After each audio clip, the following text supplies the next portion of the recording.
Good morning students, welcome back to JD chemistry. আজকে আমরা class 12-এর solution part 4 এসেছি, যেখানে আমরা একটা গুরুত্বপূর্ণ কলিগেটিভ প্রপার্টি দ্রবণের স্ফুটনাঙ্কের উন্নয়ন বা এলিভেশন অফ বয়েলিং পয়েন্ট সম্পর্কে জানব। এটা যে আমরা জানব বেশিরভাগটাই আমাদের আলোচনা হবে গ্রাফিক্যালি, তারপরে কিছু ম্যাথমেটিক্যাল ডেরিভেশন হবে। তো সবার আগে এইখানে বয়েলিং পয়েন্ট বলতে এই চ্যাপ্টারে কি বোঝাচ্ছে এবং বাষ্পচাপের রেসপেক্টে বয়েলিং পয়েন্ট কি, সেটা আগে আমরা বোঝার চেষ্টা করি। প্রথমেই বলেছে বয়েলিং পয়েন্ট হচ্ছে যে উষ্ণতায় কোনো তরলের বাষ্পচাপ বহিস্থ চাপের সমান হয় এবং তরলটি ফুটতে শুরু করে, সেই উষ্ণতাকেই উক্ত তরলের স্ফুটনাঙ্ক বলে। অর্থাৎ when the pressure of the solution বা pressure of the liquid is equal to the atmospheric pressure, then the solution or liquid it tends to boil and it is called the boiling point of this particular liquid. অর্থাৎ যখন একটা লিকুইডের বাষ্পচাপ তার পারিপার্শ্বিক পরিমণ্ডল বা atmospheric বাষ্পচাপের সমান হয়ে যায়, তখনই তরলটা ফুটতে শুরু করে এবং সেই উষ্ণতাকেই আমরা স্ফুটনাঙ্ক বলি। তো আমাদের এটা সাধারণ ধারণাই আছে যে কোনো একটা তরলকে যখন বিশুদ্ধ তরলকে যখন আমরা দ্রবণে পরিণত করি, ওর মধ্যে অনুদ্বায়ী দ্রাবক যুক্ত করে, তখন তার বাষ্পচাপের অবনমন ঘটে। অর্থাৎ আমরা যদি এটাকে এভাবে দেখি যে আমাদের কাছে একটা সলিউশন রাখা আছে, এখানে একটা সলিউশন রাখা আছে পিওর লিকুইডের, অর্থাৎ এখানে পিওর সলভেন্টের সলিউশন রাখা আছে। অর্থাৎ এখানে সমস্ত পার্টিকেলগুলোই ধরে নিচ্ছি পিওর লিকুইড এ পার্টিকেল নিয়ে গঠিত হচ্ছে। অর্থাৎ পিওর এখানের থেকে যে বাষ্পচাপ, এটাকে যদি আমি বদ্ধ করে দেই তাহলে যে বাষ্পচাপ আমরা এখানে পাবো সেটাকে আমরা বলছি যে পিওর সলভেন্টের বাষ্পচাপ, সেটাকে আমরা PA0 দিয়ে ডিনোট করছি। এখন এর সঙ্গে আমরা কিছু নন ভোলাটাইল সলিউট যুক্ত করলাম। ধরে নিচ্ছি সলিউটটাকে আমরা বি দ্বারা রিপ্রেজেন্ট করলাম। তাহলে যে সলিউশন আমরা পাবো এটা হচ্ছে সলিউশন। এখানে এ এবং বি উভয় পার্টিকেলই কিন্তু দেখতে পাওয়া যাবে। অর্থাৎ এটা যদি এ, এটা যদি বি হয়, এখানে এ, এখানে কিন্তু বি, আবার এ আবার বি, এরকমভাবেও সজ্জিত হতে পারে বা ভিন্নভাবেও সজ্জিত হতে পারে। অর্থাৎ এখানে যে বাষ্পচাপ, যেহেতু বি ইজ নন ভোলাটাইল, এখানে যেহেতু অনুদ্বায়ী, সুতরাং এটা বাষ্পচাপ তৈরি করবে না, তাহলে এই পার্টিকেলগুলো বাষ্পচাপের জন্য দায়ী হবে। তো পিওর সলভেন্ট থেকে যখন সলিউশনের বাষ্পচাপ আমরা দেখব যে ভেপার প্রেশার অফ সলিউশনের যখন ভেপার প্রেশার দেখব, সেটাকে যদি আমরা PA দ্বারা ডিনোট করি, তাহলে আমরা জানি যে আগেই আমরা পড়েছি যে PA is less than PA0 আমাদের হবে। অর্থাৎ দ্রবণ যখন তৈরি হয় বিশুদ্ধ দ্রাবক থেকে, তখন কিন্তু তার বাষ্পচাপে অবনমন ঘটে। তো আমাদের এখানে যে বয়েলিং পয়েন্টের কথা বলা হয়েছে, সেখানে বলা হয়েছিল যে বাষ্পচাপটি তার পারিপার্শ্বিক পরিমণ্ডল বা বহিস্থ চাপের সমান হবে, তখনই একটা তরল ফুটতে শুরু করবে। তো আমরা এটাকেই যদি বাষ্পচাপ বনাম উষ্ণতার একটা লেখচিত্রকে লক্ষ্য করি, তাহলে আমরা এরকম পেতে পারি। বিশুদ্ধ দ্রাবকের জন্য আমরা বাষ্পচাপকে ধরে নিচ্ছি এরকম একটা গার্ভ আমরা দেখতে পাচ্ছি। অর্থাৎ যত উষ্ণতা বাড়ানো যাচ্ছে বাষ্পচাপ তত বাড়ছে। যত উষ্ণতা বাড়ছে, এই এক্স অক্ষ বরাবর উষ্ণতা, ওয়াই অক্ষ বরাবর বাষ্পচাপকে এঁকে আমরা যদি অঙ্কন করি, তাহলে বাষ্পচাপের কার্ভটা হচ্ছে আমাদের এরকম দাঁড়াবে। এই কার্ভটা হচ্ছে পিওর সলভেন্টের কার্ভ। পিওর সলভেন্টের কার্ভটা এরকম হবে। তো আমরা ধরে নিচ্ছি এই পিওর সলভেন্টের এই পয়েন্টে বাষ্পচাপটা তার পারিপার্শ্বিক বায়ুমণ্ডলের বাষ্পচাপের সমান হচ্ছে। আর কি, যেইমাত্র সলিউশন তৈরি হলো, তখন আমরা জানি যে বাষ্পচাপের অবনমন ঘটে যাবে। অর্থাৎ সলিউশন তৈরি করলে তার বাষ্পচাপটা পিওর সলভেন্টের বাষ্পচাপের চেয়ে কম হবে। আমরা বাষ্পচাপটাকে এভাবে দেখছি, দিস ইজ ফর সলিউশন। এটা হচ্ছে সলিউশনের ক্ষেত্রে তার বাষ্পচাপ।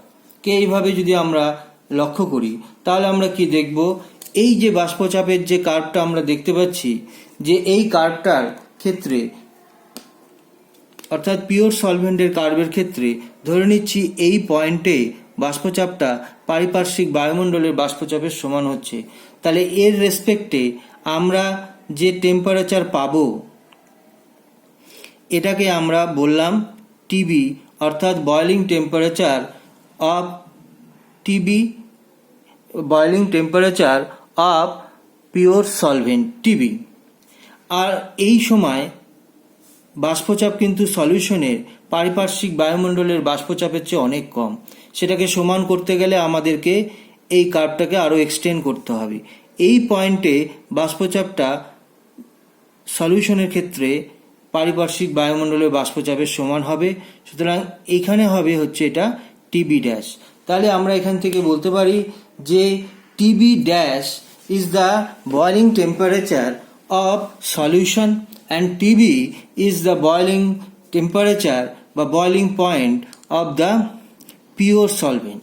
তাহলে এখান থেকে পরিষ্কার আমরা বুঝতে পারছি যে TB dash is greater than TB, অর্থাৎ এখানে আমরা TBটাকে কি ধরেছি, TB হচ্ছে বয়লিং পয়েন্ট অফ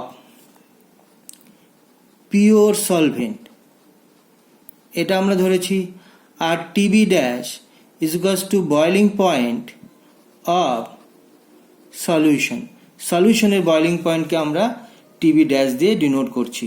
তাহলে এবং দেখা যাচ্ছে কি এইখান থেকে টিবির যে দূরত্ব, অর্থাৎ মূল বিন্দু থেকে যদি টিবির দূরত্ব আমরা দেখি, মূল বিন্দুকে যদি আমরা ও দিয়ে ডিনোট করি, এটা যদি আমাদের এ পয়েন্ট হয়, এটা যদি আমাদের বি পয়েন্ট হয়, তো আমরা পরিষ্কারভাবে দেখতে পাচ্ছি যে O B is greater than OA, অর্থাৎ TB dash is greater than TB, এটা আমরা দেখতে পাচ্ছি। সুতরাং যখন একটা দ্রবণ, যখন একটা কোনো তরল পদার্থ দ্রবণে পরিণত হলো, তখন তার কিন্তু বয়লিং পয়েন্ট বা স্ফুটনাঙ্কের বৃদ্ধি ঘটলো। কতটুকু বৃদ্ধি ঘটলো সেটাকে যদি আমরা ডেল টিবি দিয়ে ডিনোট করি, তাহলে ডেল টিবি হচ্ছে টিবি ড্যাশ মাইনাস টিবি। এটা আমাদেরকে বুঝতে হবে যে এতটুকু তার কিন্তু বৃদ্ধি ঘটলো। অর্থাৎ এখানে যদি আমরা ডেল টিবিকে ডিনোট করি, আমরা বলতে পারি ওবি মাইনাস ওএ, এটাই হচ্ছে আমাদের elevation of boiling point. Boiling পয়েন্টের এতটুকুই বৃদ্ধি ঘটেছে এবং এখানে এটাই মানে হচ্ছে টিবি ড্যাশ মাইনাস টিবি, এতটুকু বৃদ্ধি ঘটেছে। এবং গ্রাফের মাধ্যমে এটা পরিষ্কার যে যখন একটা পিওর সলভেন্ট সলিউশনে পরিণত হলো তখন তার স্ফুটনাঙ্কের উন্নয়ন ঘটবে। এবং এই বিষয় সংক্রান্ত রাউল কি বলেছে আমাদের স্ফুটনাঙ্কের উন্নয়ন সম্পর্কিত সেটা আমরা এখন দেখব। এখানে বলেছে Raoult's law for elevation of boiling point. Raoult's law of elevation of boiling পয়েন্টে কি বলছে, যে কোনো অনুদ্বায়ী অতড়িৎ বিশ্লেষ্য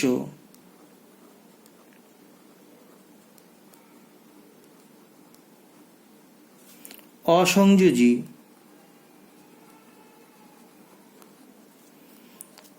দ্রাব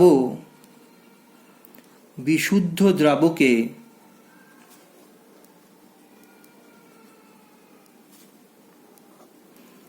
দ্রবীভূত করলে দ্রবণের স্ফুটনাঙ্কের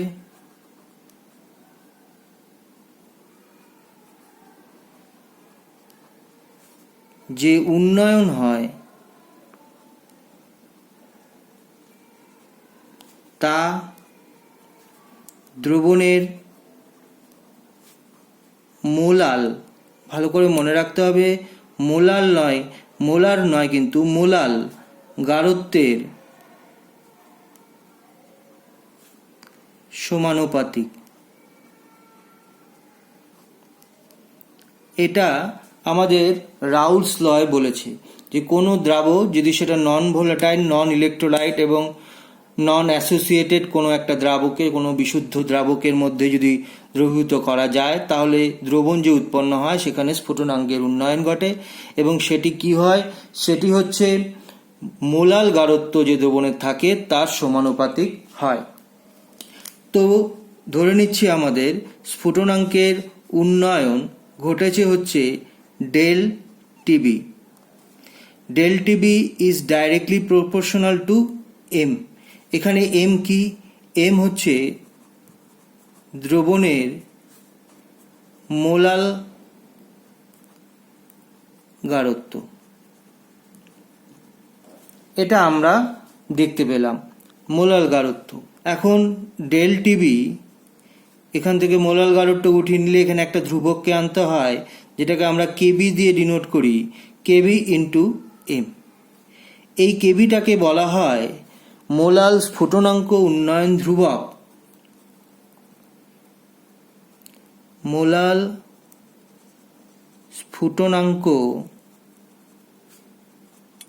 উন্নয়ন ধ্রুবক, বা এটা আরেকটি নাম আছে, একে বলা হয় ইবিউলোস্কোপিক কনস্ট্যান্ট।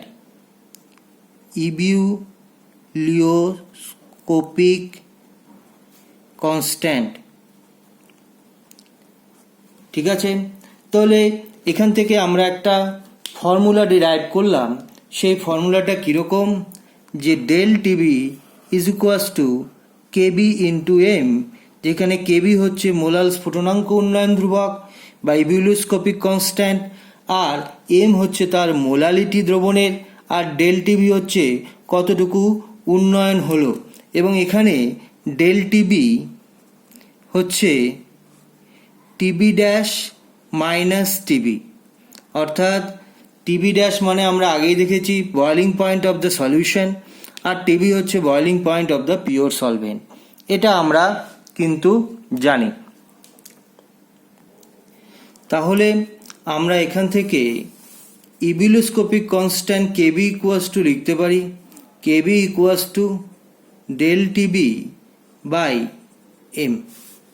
তো আমরা এখান থেকে কি ডেরিভেশন করতে পারি, when m equals to 1 then del TB equals to KB। অর্থাৎ আমরা বলতে পারি এখান থেকে একটা কেবির সংজ্ঞা আনতে পারি যে কেবি বলতে কি বোঝায়। কেবি বলতে বোঝায় যে একক মোলাল গারত্ব বিশিষ্ট দ্রবণের যে স্ফুটনাঙ্কের উন্নয়ন হয় তাকে আমরা ইবিউলোস্কোপিক কনস্ট্যান্ট কেবি বলতে পারি। একক মোলাল গারত্বের দ্রবণের যে স্ফুটনাঙ্কের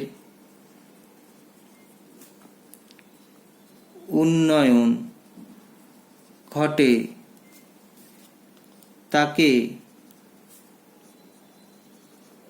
মোলাল স্ফুটনাঙ্কের উন্নয়ন ধ্রুবক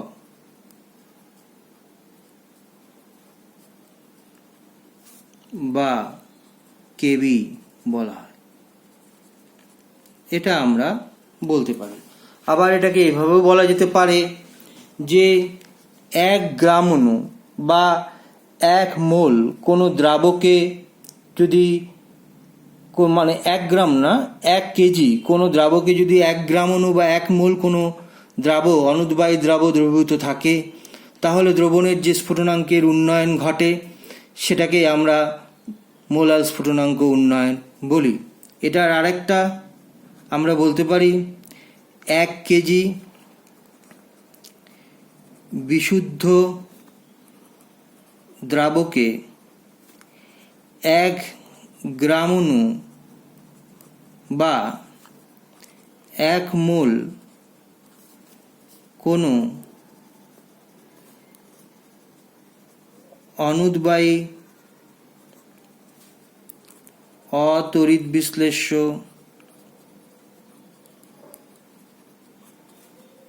বা অসংযোজী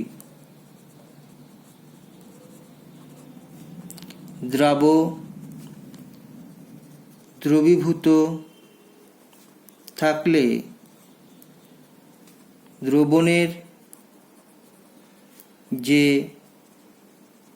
স্ফুটনাঙ্কের উন্নয়ন ঘটে তাকে কেবি বলে, শর্টে আমরা লিখলাম কেবি বলে, তাকে ইবুলিওস্কোপিক কনস্ট্যান্ট বা স্ফুটনাঙ্ক মোলাল স্ফুটনাঙ্ক উন্নয়ন ধ্রুবক বলে। এখান থেকে আরেকটা জিনিস জানতে লাগবে যে কেবির মান কিসের উপর নির্ভর করে বা কেবির ইউনিট কি। তাহলে প্রথমে আমরা দেখব ইউনিট অফ কেবি। কেবির ইউনিটটা কি আছে? তো আমরা জানি যে KB equals to del TB by M. Del TB হচ্ছে কেলভিন, মোলাল গারত্বের ইউনিট হচ্ছে মোল পার কেজি। তাহলে আমাদের কেবির ইউনিট কি দাঁড়ালো? কেবির ইউনিট দাঁড়ালো কেলভিন কেজি পার মোল। এটা হচ্ছে আমাদের কেবির ইউনিট। বেশিরভাগ অঙ্কের ক্ষেত্রেই এই কেবির মান দেওয়াই থাকে, খুব কমই আছে অঙ্ক যেখানে কেবির মান অজ্ঞাত থাকে। তো 99% কেসেই কেবির মান কিন্তু দেওয়া থাকবে এবং এর ইউনিটটাও কিন্তু ইম্পর্টেন্ট। যে অনেক সময় পরীক্ষা এইচএস পরীক্ষায় চেয়ে বসে কেবির ইউনিট অথবা কেবি কাকে বলে, তখন কিন্তু আমাদেরকে এটা বলতে হবে। এখানে আরেকটা কথা বলে রাখা দরকার যে কেবির মান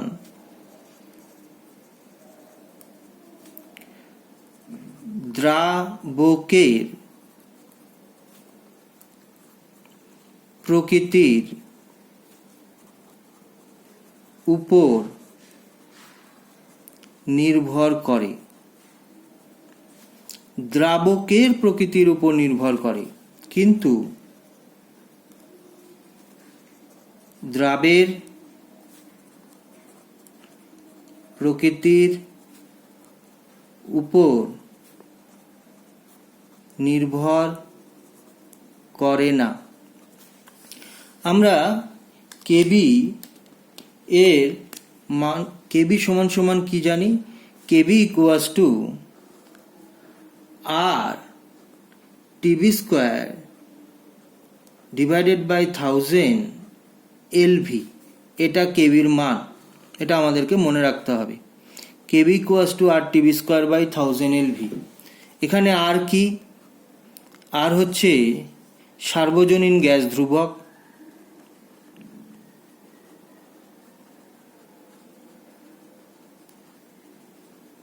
সার্বজনীন গ্যাস ধ্রুবক। আর টিবি কি আমরা জানি? বিশুদ্ধ দ্রাবকের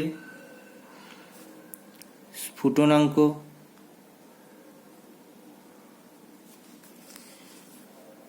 এলভি কি? এলভি হচ্ছে বিশুদ্ধ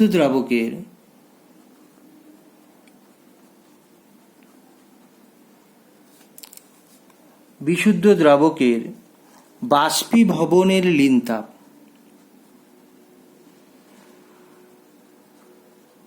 ল্যাটেন্ট হিট অফ ভেপোরাইজেশন, বাষ্পীভবনের লীন তাপ। এবং এখান থেকে পরিষ্কার বোঝা যাচ্ছে যে কেবির মান শুধুমাত্র বিশুদ্ধ দ্রাবকের প্রকৃতির উপর নির্ভর করে, কি দ্রাব যোগ করলাম তার প্রকৃতির উপর নির্ভর করবে না। তো আমরা ফর্মুলা রাউলসের ল থেকে আমরা কেবিকে জানলাম এবং কেবির যাবতীয় তথ্য, কাকে বলে, কেবির ইউনিট কি, কেবির মান কিসের উপর নির্ভর করে, সব জিনিসই কিন্তু আমরা দেখলাম। এখন আমরা দেখব হচ্ছে রাউলসের ল এরই আরেকটি রূপ। রাউলসের ল থেকে আমরা দেখতে পেয়েছি যে del TB equals to KB into M. এই ফর্মুলাটা আমরা রাউলসের লয়ের থেকে আমরা জানি, যেখানে ডেল টিবি হচ্ছে স্ফুটনাঙ্কের উন্নয়ন, দ্রবণের স্ফুটনাঙ্কের উন্নয়ন, কেবি হচ্ছে ইবুলোস্কোপিক কনস্ট্যান্ট বা মোলাল স্ফুটনাঙ্ক উন্নয়ন ধ্রুবক, আর এম হচ্ছে মোলালিটি। তো আমরা এখন মোলালিটি ব্যাপারটাকে বুঝবো। মোলালিটি ব্যাপারটা কি? তো ধরি আচ্ছা, তার আগে আমরা একটা জিনিস বুঝে নিই যে এটা একটা কলিগেটিভ প্রপার্টি কেন। তো del TB is equals to KB into M. Molal গারত্ব বলতে কি বোঝায়? Number of moles of solute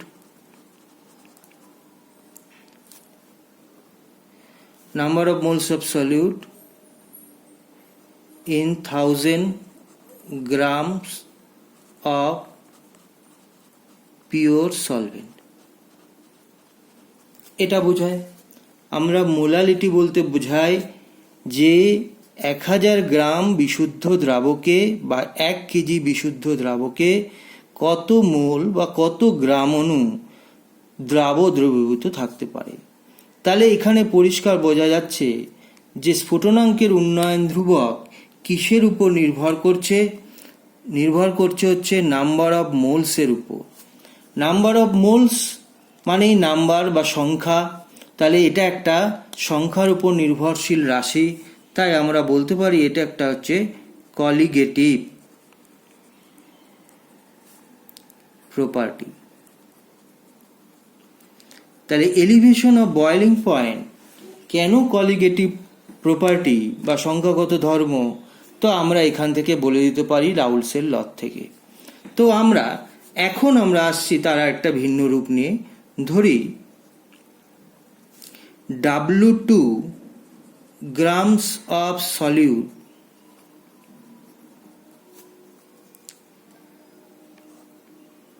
molecular weight আমরা ধরে নিচ্ছি সলিউটের হচ্ছে M2, অর্থাৎ 2 সাফিক্স দিয়ে আমরা সলিউটকে বোঝাচ্ছি। তো W2 grams of solute molecular weight M2 dissolve in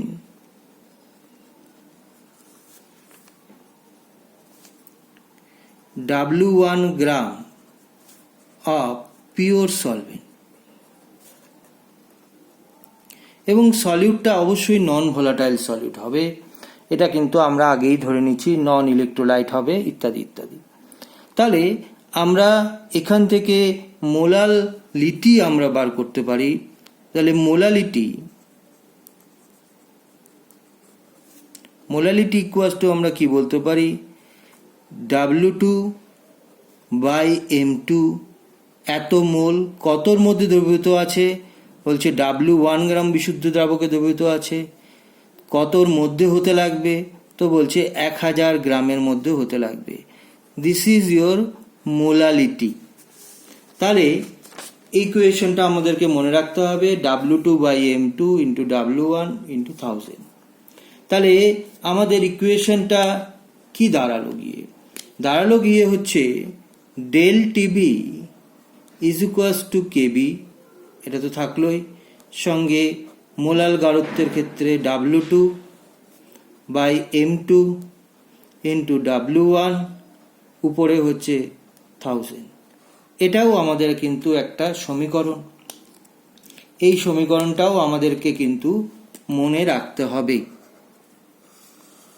এটাও রাউলস লয়েরই আর একটা ভিন্ন রূপ, ম্যাথমেটিক্যাল রূপ। এখান থেকে আমরা খুব সহজেই M2কে ক্যালকুলেশন করতে পারি, অর্থাৎ অজ্ঞাত কোনো দ্রাবের আণবিক ওজনকে যদি আমরা ক্যালকুলেশন করতে বলে, তাহলে M2 equals to KB W2 by del TB into W1 উপরে হচ্ছে 1000। এখান থেকে আমরা কোনো অজ্ঞাত দ্রাবের আণবিক ওজনকেও কিন্তু আমরা ক্যালকুলেশন করে নিয়ে আসতে পারবো। এই দুটো ফর্মুলা খুবই ইম্পর্টেন্ট, এখান থেকে আমাদেরকে অঙ্ক করতে হবে।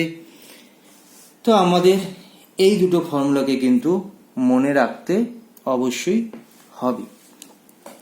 এটা হচ্ছে আমাদের এলিভেশন অফ বয়েলিং পয়েন্টের ম্যাথমেটিক্যাল একটি রূপ গেল। তাহলে ম্যাথমেটিক্যাল রূপ দুটো আছে। একটা রূপ তোমরা দেখছো যে একটা রূপ হচ্ছে del TB equals to KB into M, সেটাকেই একটু মডিফাইড করে ডেল টিভি এম এর মানটাকে আমরা আলাদা করে বের করলাম W2/M2 W2/M2 ইন্টু 1000/W1। এইভাবে M2কে ক্যালকুলেশন করা যাবে KB into W2/del TV into W1, উপরে হচ্ছে 1000। এখান থেকে আমরা ম্যাথমেটিক্যালি M2কে ক্যালকুলেশন করে বের করে আনতে পারব। এখন রাউলস লয়ে প্রযোজ্যতা বা স্ফুটনাঙ্কের উন্নয়ন সম্পর্কিত যে রাউলসের লয়ে প্রযোজ্যতা সম্পর্কে আমরা দেখব। রাউল্টের সূত্রের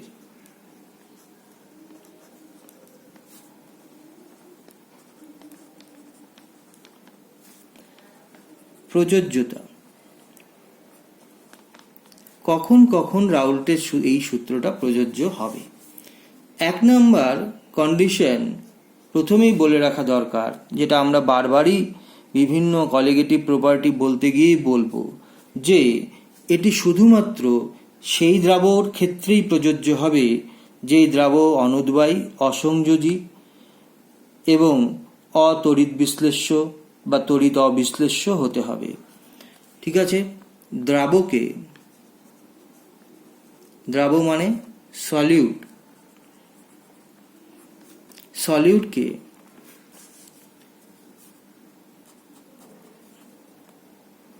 অনুদ্বায়ী,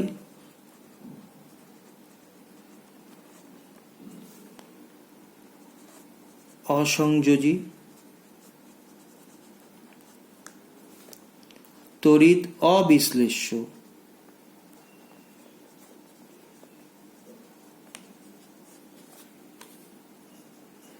হতে হবে।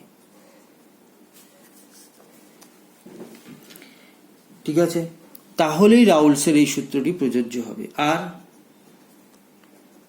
দ্রবণ অসীম লঘু বা শুধু অসীম কেটে দাও, লঘু হতে লাগবে, অর্থাৎ solution should be dilute solution হবে।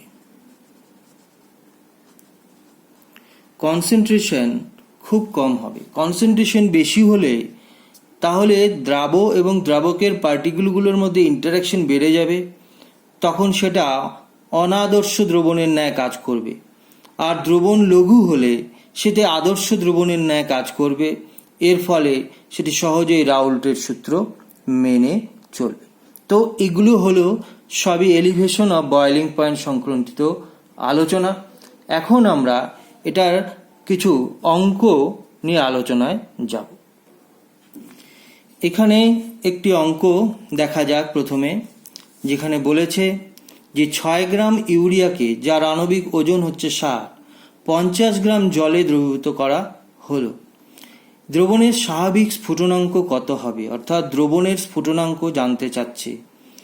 এবং দ্রাব এখানে হচ্ছে ইউরিয়া, দ্রাবক হচ্ছে কিন্তু জলের মধ্যে দ্রবীভূত করা হলো।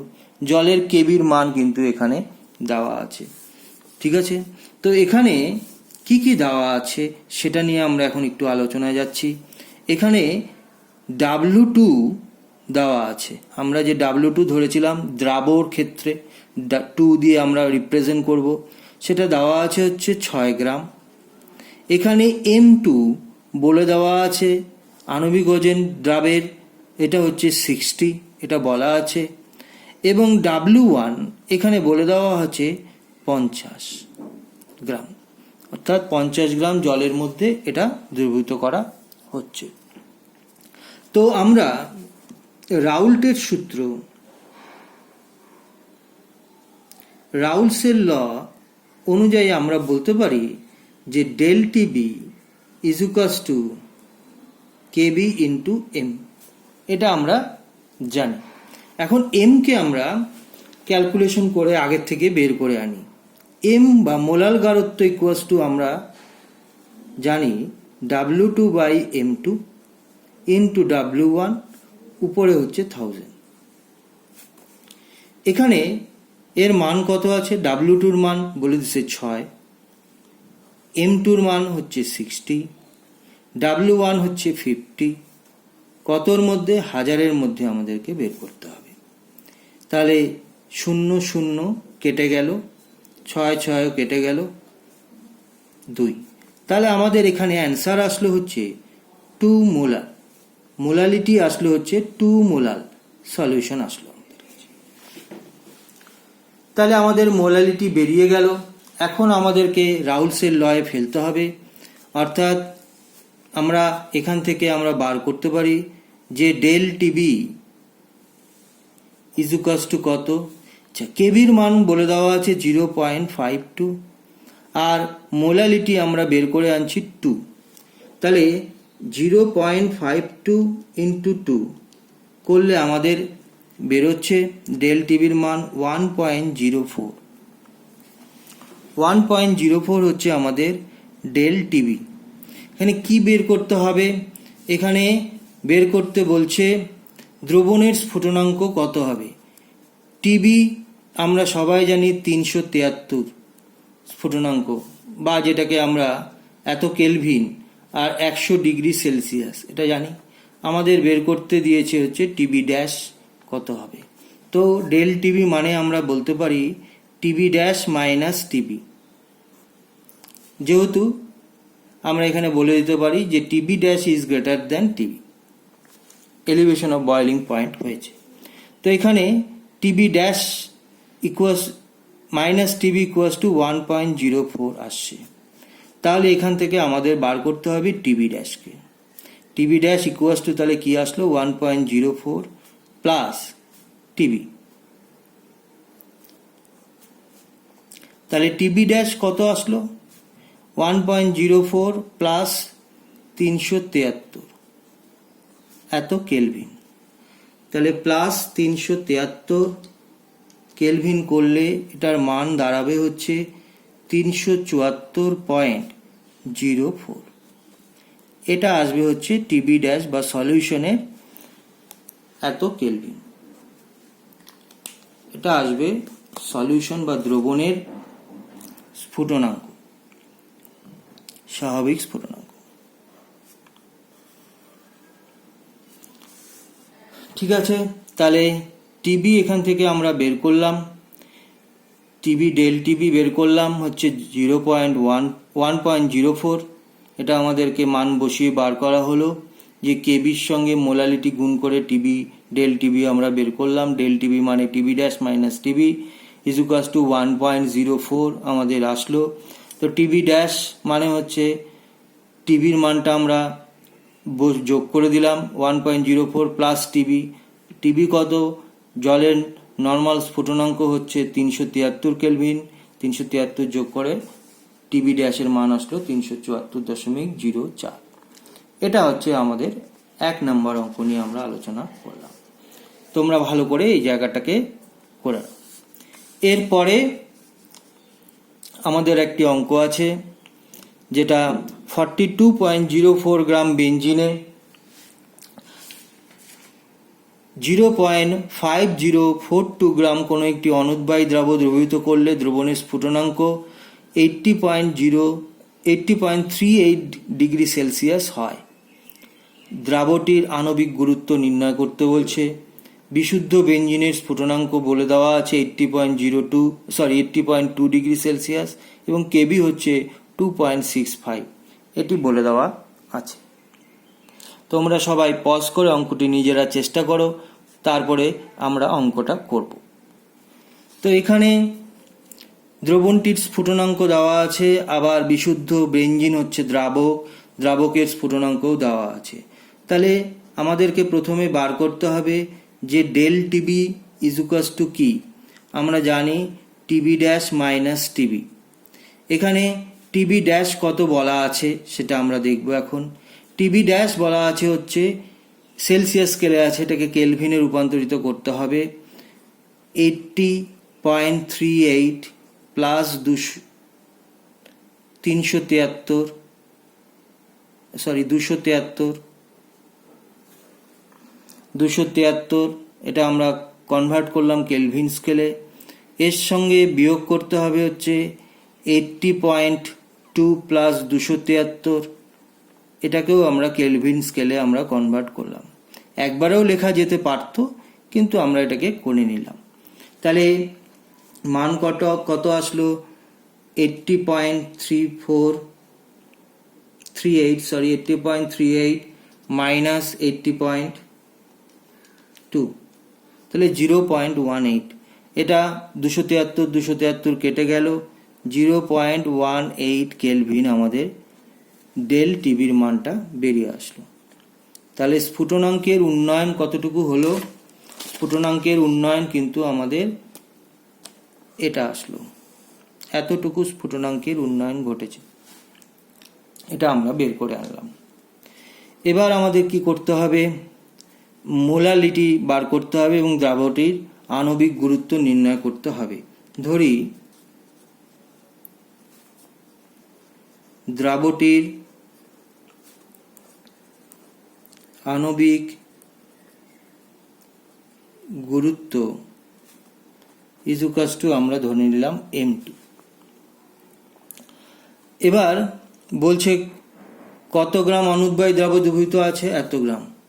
তাহলে এখানে মোলালিটি আমাদের যদি বার করতে চাই, মোলালিটি আমাদের বার করতে চাই, তাহলে দ্রাবক দ্রবীভূত আছে কত? এখানে W2 বলে দেওয়া আছে হচ্ছে 0.5042, এটা আমাদের বলে দেওয়া আছে এত গ্রাম। আচ্ছা, M2 আমরা তো ধরে নিয়েছি। W1 কতর মধ্যে দ্রবীভূত আছে? 42.04 গ্রাম, এতর মধ্যে দ্রবীভূত আছে। তাহলে আমরা এখান থেকে বসাতে পারি 0.5042 বাই M2, ঠিক আছে, ইন্টু W1 42.04 ইন্টু 1000 উপরে। এটা হচ্ছে আমাদের মোলালিটি এসে গেল। তাহলে আমরা রাউলসের লয়ে এই মানটাকে বসিয়ে দিতে পারবো।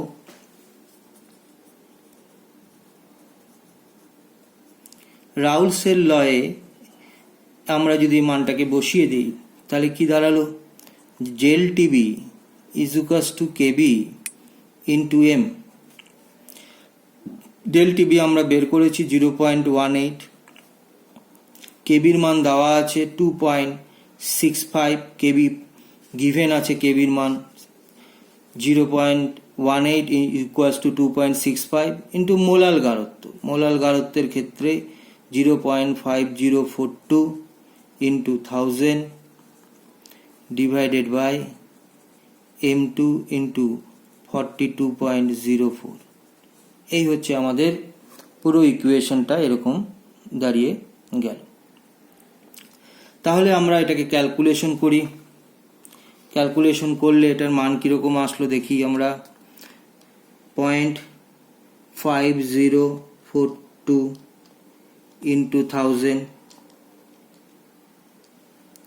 এটা উপরে আসলো হচ্ছে 2.65, থাকলোই, উপরে আসলো হচ্ছে 504.2, নিচে 42.04 ইন্টু M2, এটার মান আসলো এরকম। তাহলে ডিভাইডেড বাই 42.04 করলে কত আসে? এটার মান আসলো 2.65 ইন্টু এটাকে ভাগ করলে এর মান আসে হচ্ছে 11.99 বাই M2, এটা ইজুকাস টু 0.18। তাহলে এখান থেকে M2 কে যদি আমরা বার করি 2.65 ইন্টু 11.99, 0.18, তাহলে 11.99 ইন্টু 2.65 ডিভাইডেড বাই 18 করলে আসছে হচ্ছে 176.56। এটার মান আসলো হচ্ছে M2। তাহলে M2 ইকুয়ালস টু আমাদের মান আসলো এত কি গ্রাম পার মোল। এটা হচ্ছে আমাদের উত্তর। তাহলে আমরা এখান থেকে মোলারিটি থেকে আমরা ইকুয়েশনটার মধ্যে বসিয়ে দিয়ে M2 এর মানটাকে ক্যালকুলেশনের মাধ্যমে বের করলাম 176.56 এত গ্রাম পার মোল। এটাই হচ্ছে আমাদের অ্যান্সার। আরেকটা খুবই গুরুত্বপূর্ণ অঙ্ক নিয়ে আমরা আলোচনায় যাব। এটাও টেস্ট পেপারে বা বিভিন্ন টেস্ট পরীক্ষায় এই অঙ্কটি এসেছে অনেকবার। এটা নিয়ে আমরা আলোচনায় যাচ্ছি যে 40 গ্রাম বেঞ্জিনে 3.24 গ্রাম সালফার দ্রবীভূত করলে উৎপন্ন দ্রবণের স্ফুটনাঙ্ক বিশুদ্ধ বেঞ্জিনের তুলনায় 0.81 কেলভিন বেশি হয়, অর্থাৎ স্ফুটনাঙ্কের উন্নয়ন ঘটে হচ্ছে 0.81 কেলভিন। যদি বেঞ্জিনের কেবির মান 2.53 কেলভিন কেজি পার মোল হয় তবে সালফারের সংকেত নির্ণয় করতে বলেছে। তো প্রথমেই আমাদেরকে সালফারের আণবিক ওজন, এখানে পারমাণবিক ওজন দেওয়া আছে 32। তো সালফারের সংকেতটা আমরা ধরি সালফারের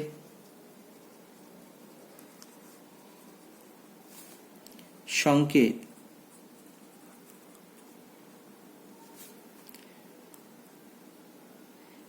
SX আমরা ধরে নিচ্ছি। এখানে এক্সটা কি ধরলাম আমরা? এক্স হচ্ছে সালফারের পারমাণবিকতা।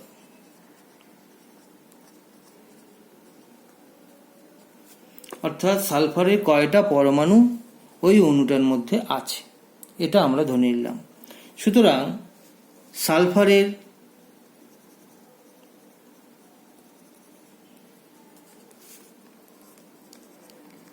আণবিক ওজন কত হবে? এক একটা সালফারের জন্য 32টা করে, 32 হচ্ছে পারমাণবিক ভর, ইন্টু এক্স অর্থাৎ 32x। এটা হচ্ছে তার আণবিক ওজন সালফারের দাগ। এখানে আর কি দেওয়া আছে? এখানে W1 দেওয়া আছে 40 গ্রাম, W2 মানে দ্রাবর ওজন দেওয়া আছে সালফারের 3.24 এত গ্রাম, এটা দেওয়া আছে। আর দেওয়া আছে ডেল টিবি এর মান 0.81 কেলভিন, এটাও বলে দেওয়া আছে। তো মোলালিটি যদি আমরা বার করতে যাই, W2 by M2 into W1 উপরে 1000 দেব, এটা আমাদের মোলালিটির ইকুয়েশন। এখানে W2 কত বলা আছে? 3.24 এটা বলে দেওয়া আছে W2। M2 আমরা কত ধরে নিচ্ছি? সালফারের আণবিক ওজন আমরা, এটাই হচ্ছে আমাদের M2, এটাই হচ্ছে আমাদের M2। M2 হচ্ছে 32x। W1 কত বলেছে? 40 ইন্টু উপরে হচ্ছে 1000। এটা আমাদের দাঁড়ালো হচ্ছে মোলালিটি। মোলালিটি মানটা এরকমই দাঁড়ালো। তাহলে আমরা এবার এটাকে সিম্পলিফাই করি। এটা সিম্পলিফাই করলে এরকম আসছে 2.531 বাই এক্স। এটা আসলো হচ্ছে আমাদের মোলালিটি। তো রাউলসের ল এবার আমরা প্রয়োগ করব। রাউলসের ল অনুযায়ী আমরা বলতে পারি যে del TB is equals to KB into molality. Del TB এখানে দেওয়া আছে 0.81, কেবির মান আমাদের দেওয়া আছে 2.53, কোশ্চেনের মধ্যেই আমাদের দেওয়া আছে। আর মোলালিটি আমরা বের করে আনছি 531 by x. Therefore x equals to কত? 2.53 into 2.531 by 0.81 to 2.53 divided by 0.81. এটার মান আসে হচ্ছে 7.9, নিয়ারলি ইকুয়ালস টু 8 আমরা ধরে নিতে পারি, কারণ পারমাণবিকতাকে পূর্ণ সংখ্যায় রাখতে লাগে, সুতরাং আমরা এখানে 8 ধরে নিচ্ছি। সুতরাং সালফারের সংকেত কি দাঁড়ালো? সুতরাং সালফারের সংকেত SX আমরা ধরে নিয়েছিলাম, x এর মান 8 আসলো, তাহলে S8, এটাই আমাদের অ্যান্সার। তো আমরা এইভাবে অঙ্কগুলোকে ট্রাই করব, বাসায় আরও ভালোভাবে অঙ্ক চেষ্টা করব। এখান থেকে আমরা আজকে 3 রকমের অঙ্ক দেখলাম, আরও বইয়ের থেকে আমরা প্র্যাকটিস করে নেব। আজকে এতটুকুই থাকবে। Thank you.